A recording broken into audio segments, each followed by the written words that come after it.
que hoje, antes do momento da palavra, o Senhor vai falar grandemente aos nossos corações através de uma crônica, uma história, né? Para já preparar o nosso coração para receber da palavra do Senhor, amém? Amém. E certa vez existia um casal de velhinhos que eles foram casados ali por longos 60 anos, né? E eles eram super amigos, eles não escondiam segredos um do outro, eles eram parceiros. Só existia uma coisa que aquela senhora tinha ali, um segredo. Ela tinha uma caixa que ela colocava ali em cima do armário e ela falou para ele desde o primeiro dia que eles casaram: olha, você não pode tocar nessa caixa. E ele, tudo bem, né? Eles eram amigos, parceiros, e ele concordou em nunca tocar naquela caixa, e assim foi. E aí, certo dia, aquela senhorinha ficou doente, ficou de cama, e ali aquele senhor falou assim: eu queria muito que você me falasse qual que é o segredo da caixa, né? O que tem lá dentro? E ela falou: pode ir lá pegar a caixa. E ele foi lá, pegou a caixa ali em cima do armário, deu para ela poder explicar, né? Durante 60 anos ela tinha esse segredo que ela colocava ali dentro daquela caixa e ele queria saber qual que era. E aí, quando ela abriu a caixa, tinha um extrato bancário e 2 bonequinhas de crochê. E ali, ele sem entender, falou: nossa, sério, que é isso? 2 bonequinhas de crochê e esse extrato? E aí ela falou assim: sim, porque quando eu casei, a minha avó me ensinou assim, que todas as vezes que eu ficasse com muita raiva de você no nosso casamento, ao invés de eu brigar, ao invés de eu xingar, ao invés de eu quebrar o pau, eu ia primeiro fazer essa bonequinha de crochê, me acalmar, colocar as ideias no lugar, ter paciência, e só depois eu chegaria para conversar com você, para expor tudo aquilo, né, que me incomodou, para depois a gente resolver. E ali aquele senhor falou: nossa, que sábia, realmente você nunca foi muito brava assim comigo, era por isso, era essa a sua estratégia? Ela falou: essa foi a minha estratégia durante 60 anos. E aí ele olhou e falou: nossa, então eu quase não te fiz passar raiva, né? Porque só tinha 2 bonequinhas ali. E ali ela virou para ele e falou assim: não, tá vendo esse dinheiro aqui, ó, no extrato? Tinha mais de 10 mil reais. É que eu vendi as bonequinhas. Você me fez passar muita raiva durante esses 60 anos juntos. Mas, todas as vezes a minha estratégia era parar, respirar, pedir para Deus paciência, fazia ali o crochê para ir acalmando o coração, e aí depois eu ia e conversava com você. E assim termina essa história, amém? E trazendo para as nossas vidas, né? Ela é bonitinha, engraçada, mas na nossa vida a gente também pode ter uma estratégia. No momento em que vir ali uma afronta, vir uma raiva, vir um estresse, uma carga pesada, a gente convive com pessoas, gente. Pessoas são difíceis, né? São mentes diferentes, opiniões diferentes. E quantas vezes a gente pode ser como essa senhora, ter uma estratégia? Qual vai ser a sua? Vai ser parar, respirar um pouco? Vai ser você dar uma volta? Vai ser você dobrar os seus joelhos e pedir: Senhor, acalma o meu coração? Vai ser você colocar um louvor, sabe, para que o louvor entre ali no seu ser e acalme a sua alma, acalme o seu interior, e ali você não tomar nenhuma decisão equivocada, nem fazer nada que depois você vá se arrepender. Então, da mesma forma que a gente possa ter estratégia, pedir para o Senhor paciência para enfrentar as dificuldades, para lidar com as pessoas, para respirar e depois resolver o que a gente precisa resolver. Amém? Glórias a Deus, em nome de Jesus. Uma forte salva de palmas. E hoje eu vou pregar justamente sobre a paciência, né? E essa experiência eu tive com Deus, por isso que eu vou pregar para vocês agora. Vamos orar. Senhor, meu Deus, meu Pai, nesse momento quero orar, meu Pai, essa palavra que vai ser falada aqui, esse assunto sobre a sabedoria, sobre, meu Pai, a paciência, que o Senhor venha nos orientar, nos ensinar, nos instruir, para que nós possamos receber do Senhor as nossas bênçãos, as nossas vitórias, em nome de Jesus. Glória a Deus, Jesus. Vamos louvar e adorar o Senhor. Somos mais do que, meu Pai, maravilhados de estarmos aqui na Tua presença e conhecer o Senhor de fato e verdade, conhecer a Tua palavra, conhecer os Teus planos sobre nós através, meu Pai, das bênçãos que traz a Tua palavra, Senhor. Então, meu Deus, prepara o nosso coração, que nós possamos receber estas palavras que são sementes vivas, que possa mudar, transformar o nosso ser, nos ensinar, nos orientar, para nós realmente transformarmos a cada dia, a cada culto, estarmos preparados, meu Pai, para a sua volta, que a tua palavra sempre diz que o Senhor ainda vai voltar aqui para resgatar a nossa igreja, resgatar aqueles que são dele. E eu creio nisso, Senhor. Eu creio que nossa igreja tem que, a cada dia, se preparar para a volta do Senhor Jesus. Estamos aqui de passagem, mas temos que lutar para sobreviver, para vencer todas as guerras, todas as tribulações, todas as lutas diárias que nós passamos, enfrentamos. Mas com o Senhor nós já somos mais e muito mais do que vencedores. Por isso entrego, meu Pai, esse culto nas tuas mãos, na tua direção, já crendo na vitória em nome de Jesus. Glórias a ti, Senhor. Muito obrigada, Jesus, por esta maravilha de estarmos aqui neste momento disponível ao teu inteiro dispor, Senhor. Em nome de Jesus, amém e amém. Graças a Deus.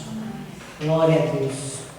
E hoje eu estava fazendo um estudo, porque essa pregação de hoje, na verdade, essa pregação, eu busquei de Deus para a minha pessoa. Eu percebi que nem sempre eu falo, quanto maior o ministério, quanto maior a luta de nós, pastoras, de nós, obreiros, que estamos na direção, quanto maior é o nosso cargo, maior é a luta. E eu fiquei meditando, porque a pastora, ela ora na madrugada, ela ora por todos que pedem, conhecidos, mesmo que não são da nossa igreja, então eu sou uma mulher de muita oração. E devido às lutas que a gente tem diariamente, às guerras que nós enfrentamos diárias, eu estava sem paciência. Eu percebi o sistema nervoso em mim abalado e percebi a minha falta de paciência. E aí eu comecei a orar. Eu falei, não, eu não aceito. Eu falei, o que é isso? Não tenho motivos, né, para ficar nervosa, para perder a calma, para perder a paciência. Então eu falei, não, eu vou buscar esta palavra de Deus, e orei, falei com Deus e busquei na enciclopédia bíblica, tudo que falava a respeito da paciência, fui estudar. E aí Deus falou comigo, me transformou. Eu estou calma agora, graças a Deus, tranquila, estou bem, sei que haja o que houver, vou enfrentar, vou lutar e vou vencer. Eu já estou com essa estratégia comigo, porque Deus falou, tudo que tinha que falar comigo, Deus falou, através da palavra. E eu creio que vai falar com nós também. Porque nossa vida diária é isso aí. Nossa vida é uma luta, desde que nós acordamos até a hora que nós vamos dormir. E muitas das vezes até à noite a gente passa, claro, por N motivo. Às vezes não estamos bem, às vezes não estamos sem sono, às vezes nós precisamos. Eu, quando eu perco o sono, eu vou na Bíblia.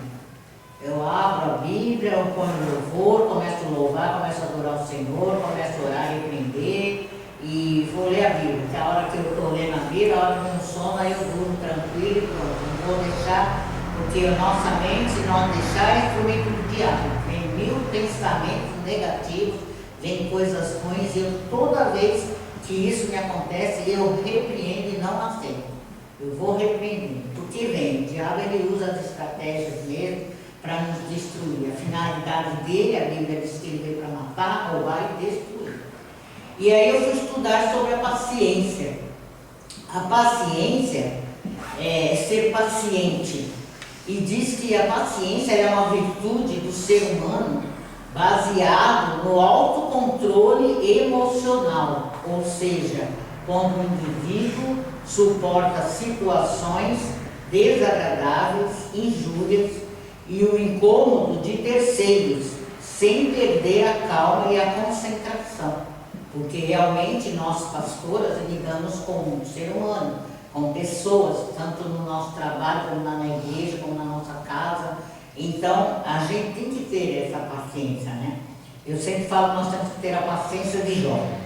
E aí diz assim que a paciência, ela é principalmente baseada na tolerância com os erros alheios, que é as dificuldades que a gente passa, né?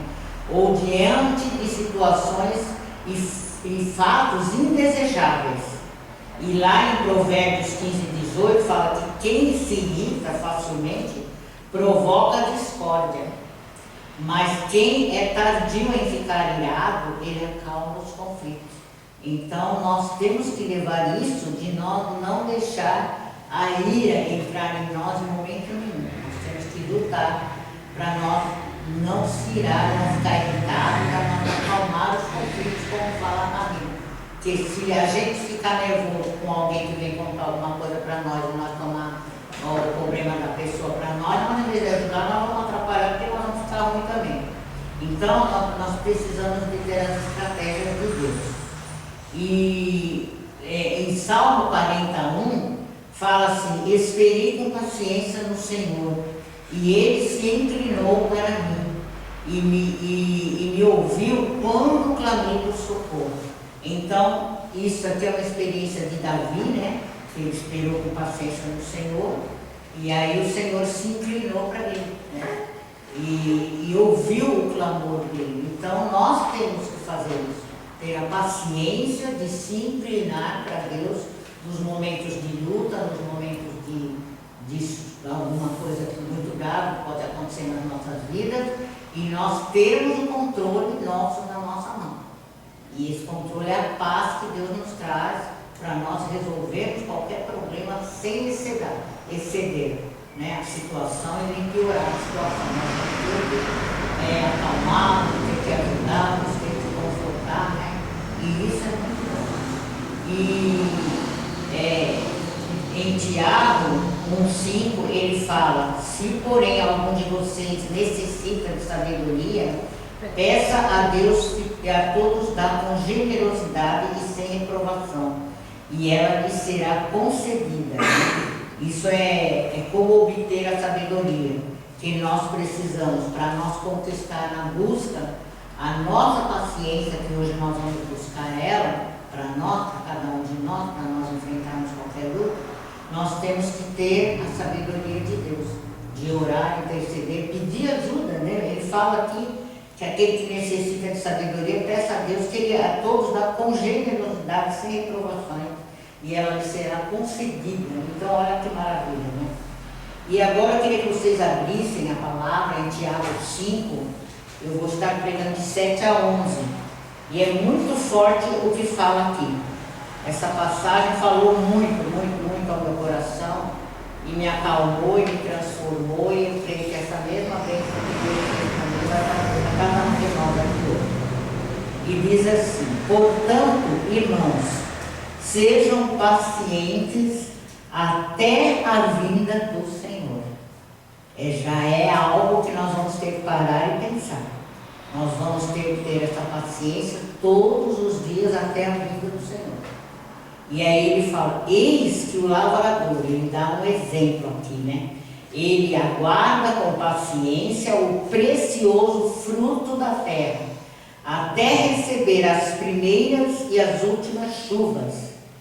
Então eu achei muito forte essa comparação, porque realmente o lavrador, ele prepara a terra, ele depois semeia, e ele vem a chuva, né? E ali ele está cuidando até as últimas chuvas que chegam no tempo da colheita, e às vezes até aquelas mesmas pessoas que plantou vai comer daquele fruto que ele mesmo plantou. E isso é um grande exemplo de paciência também. E no 8 ele fala: sejam também vocês pacientes e fortaleçam o seu coração, pois a vinda do Senhor está próxima. Olha que coisa forte. Deus mandando nós de novo sermos pacientes, para nós fortalecermos o nosso coração, pois a vinda do Senhor está próxima. Então nós não devemos se esquecer que todas as pregações que têm sido feitas aqui, Deus tem falado para nós cuidar do nosso espírito, da nossa alma, do nosso ministério, da nossa vida espiritual, tratar, cuidar com muito amor e carinho, com muita dedicação, com muita leitura à palavra de Deus para nós crescermos, né? E isso assim tem sido muito forte. Deus tem falado muito à igreja, a cada coração, a cada um de nós, né? E no 9 ele fala assim: irmãos, não se queixem uns dos outros, para que vocês não sejam julgados. Olha que forte. E nós temos que aprender a não abrir a nossa boca para falar de ninguém, criticar ninguém ou acusar ninguém, porque Deus deixa bem claro aqui que nós, para nós não se queixarmos uns dos outros, para que nós possamos não ser julgados, né? Eu sempre falo que quando a gente aponta um dedo, nós temos 3 voltados para nós e 1 para Deus. Então, cuidado com esse dedo na hora que vai acusar. E aqui na continuidade fala: eis que o juiz está às portas. Então, o nosso Deus está às portas para vir arrebatar a nossa igreja, para vir nos buscar. E nós precisamos se preparar. A cada culto, a cada momento, nós temos que se preparar para isso. E aí diz assim no 10: irmãos, tomem como exemplo de sofrimento a paciência e os profetas, né, dos profetas que falaram em nome do Senhor. E no 11 ele fala: eis que consideramos felizes os que foram perseverantes. Olha onde está a nossa felicidade. Para nós sermos felizes, nós temos que perseverar. E ele diz assim: vocês ouviram a respeito da paciência de Jó e sabem como o Senhor fez com que tudo acabasse bem, porque o Senhor é cheio de misericórdia e de compaixão. Eu lembro aqui a história de Jó, que até domingo eu falei, eu e ela estamos no mesmo espírito, que ela pregou sobre Jó, e eu estou pregando sobre a paciência de Jó.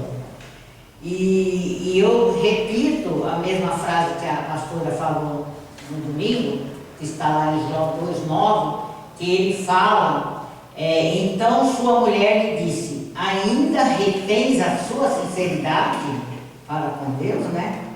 Amaldiçoa esse teu Deus e morre.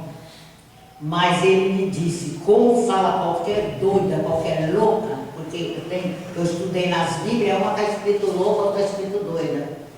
Assim falastes tu, recebestes o bem de Deus e não receberíamos o mal?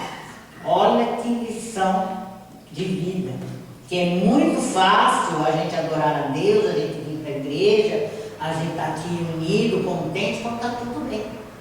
Eu quero ver quando as coisas estiverem ruins, porque nós sabemos que nós passamos por provações, passamos por provas, nós temos lutas diárias, da hora que nós acordamos até a hora que nós dormimos. Então, nós temos que olhar isso como um grande exemplo, porque quando está tudo bem é fácil dobrar o joelho, é fácil vir no altar, é fácil adorar, é fácil louvar. Eu quero ver fazer tudo isso como Jó, que estava ali no sofrimento e ele jamais abriu a boca para reclamar. Na sequência até fala aqui, ó, o bem de Deus, né? Assim fala, né? Fala, se tu recebesses o bem e não receberíamos o mal. Em tudo isto não pecou Jó com os seus lábios. Então, ó, cuidado de nós pormos um cadeadinho na nossa boca e abrirmos quando for para honrar, para glorificar, mas não para destruir, para criticar, para fofocar. Nós precisamos tomar muito cuidado com a nossa boca, porque é um pequenino membro que, se não cuidar, bota fogo numa floresta, como diz na Bíblia. Então, eu estava meditando, e aqui na sequência, que vocês assistem agora, em 2 de Pedro 3, é logo em seguida. Eu vou ler o 3 inteirinho.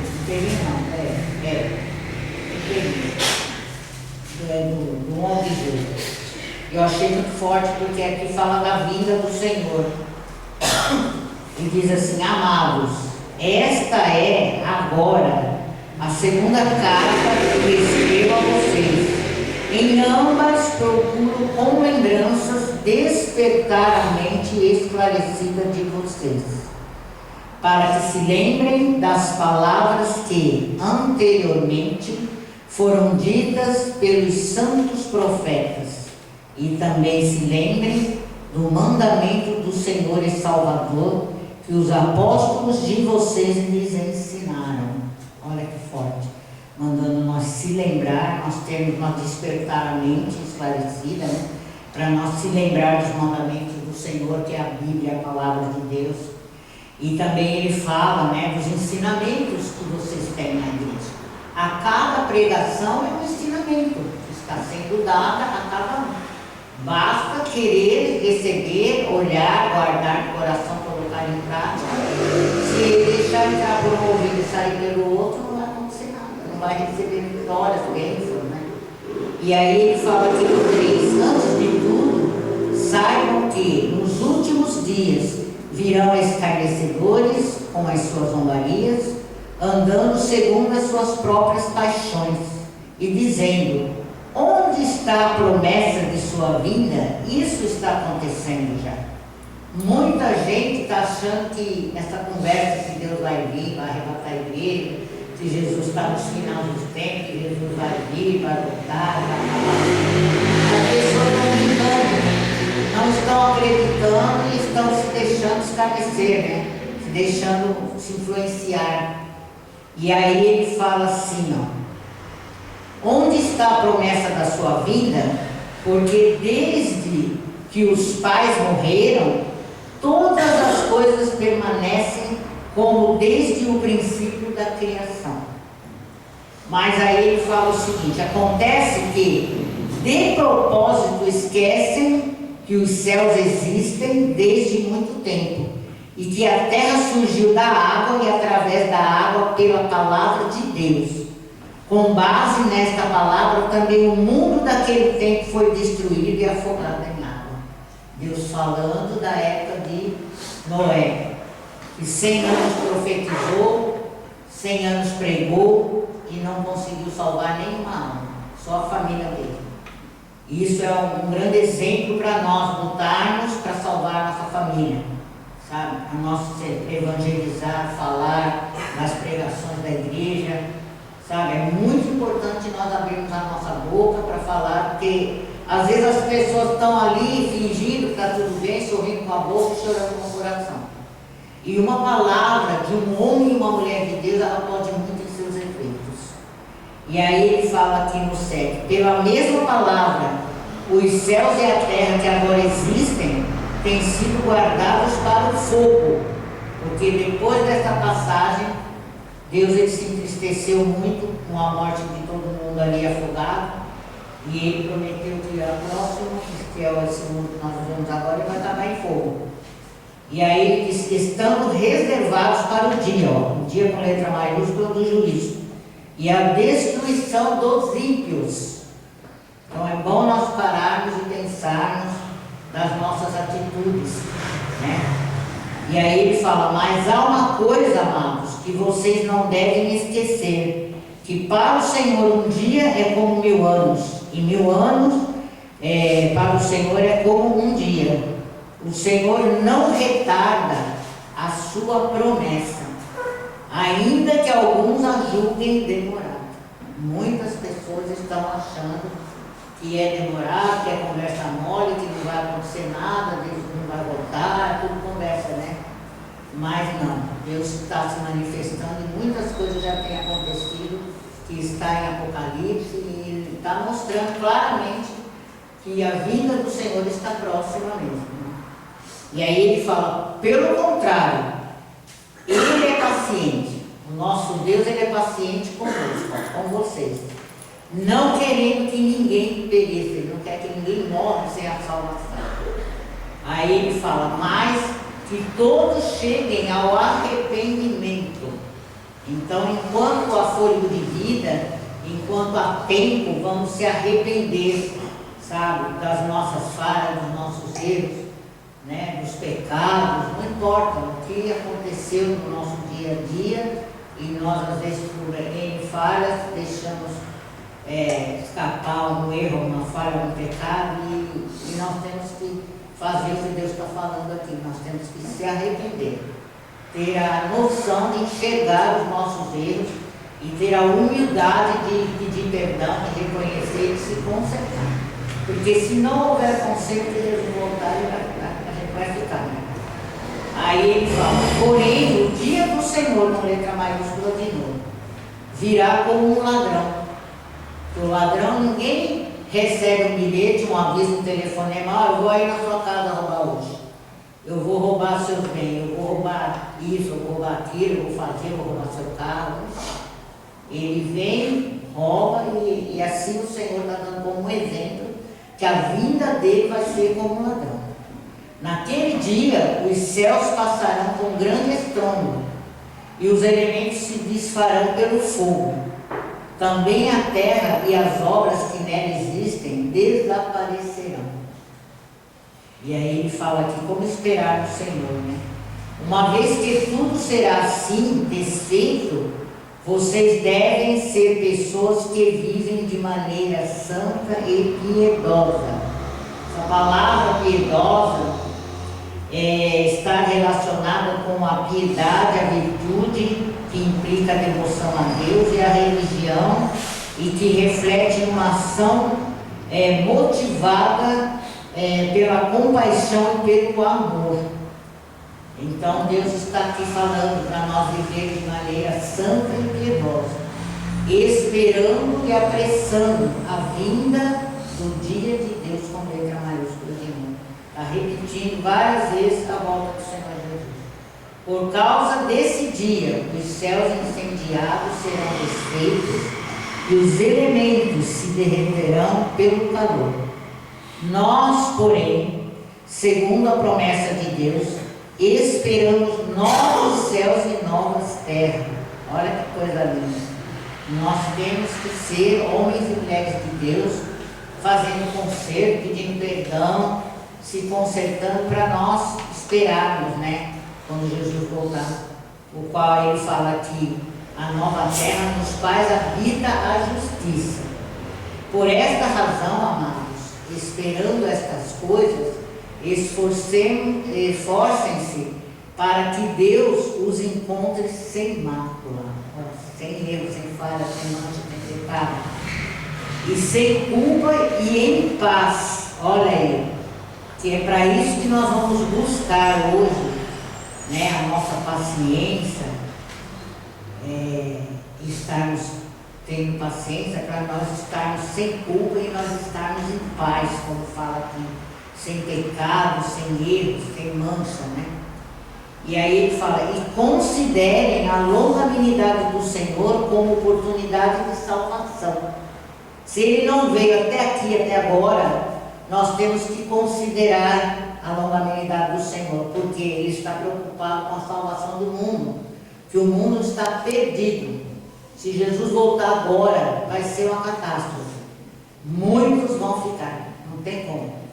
Então Jesus está esperando, prolongando para a salvação de nós. E aí ele fala, como também o nosso amado irmão Paulo escreveu a vocês segundo a sabedoria que lhe foi dada, ao falar a respeito desses assuntos, como de fato costuma fazer em todas as suas cartas. Nelas há certas coisas difíceis de entender, que aqueles que não têm instrução e são instáveis deturparão, como também deturparão as demais escrituras, que é a palavra de Deus, para a própria destruição deles.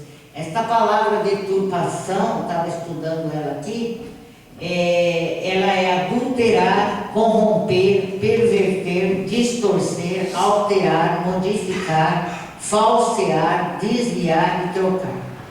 Olha o que Deus está falando aqui, que é para nós tomarmos o cuidado de não se envolver, para nós também não chegarmos nessa situação. Portanto, vocês, meus amados, visto que já sabem disso, tenham cuidado para que não sejam arrastados pelos erros desses insubordinados e caiam da posição segura em que se encontram. Olha, alerta, para nós tomar cuidado, para ninguém nos derrubar da nossa posição segura que nós conquistamos nesse momento, né? E aí ele fala, pelo contrário, cresçam na graça e no conhecimento de nosso Senhor e Salvador Jesus Cristo. A Ele seja a glória, tanto agora como no dia eterno. Então finaliza nessa carta de 2 Pedro desta forma. E é isso aí. Nós hoje na busca, nós vamos buscar a paciência de Jó mesmo. Nós vamos pedir a Deus que nos ajuda, porque se nós acharmos que a vida vai ser só água com açúcar, não é. A vida é luta, a vida é corrida, a vida é uma guerra, a vida tem altos e baixos, tem provações, tem um monte de coisa que acontece no dia a dia conosco. E nós precisamos buscar essa paz de Deus, né? Estar sem pecado, sem culpa e buscando a paz do Senhor, para nós podermos ter essa paz para enfrentar mesmo todas as lutas, todos os levantes de Satanás, que o diabo, a finalidade dele, ele veio para matar, roubar e destruir. Mas o nosso Deus não, ele veio para que nós tivéssemos vida e vida em abundância. Então, se você está nervoso, se você está passando por luta, nós estamos aqui para ajudar. Os pastores, os obreiros, qualquer coisa que precisar. Assim como eu, quando eu precisei de ajuda, eu fui e busquei de Deus, e Deus falou comigo nesta pregação muito forte, né? E eu assim tomei posse das bênçãos. Eu peguei para mim, agradeci a Deus e falei para Deus, eu vou levar para a igreja também essa pregação. E é isso que eu quero que vocês tomem posse nesta noite. Na hora da busca, busquem, tá? Pegue a Deus sabedoria para vocês poderem estar em oração, intercessão, para vocês poderem fazer um jejum se caso precisar, depende de cada caso, né? Cada caso é um caso. E a gente está aqui, disponível para socorrer cada irmão. Nós não estamos aqui para acusar nem para julgar, nós estamos aqui para ajudar. Ajudar a levar vocês à salvação eterna. Amém? Glória a Deus.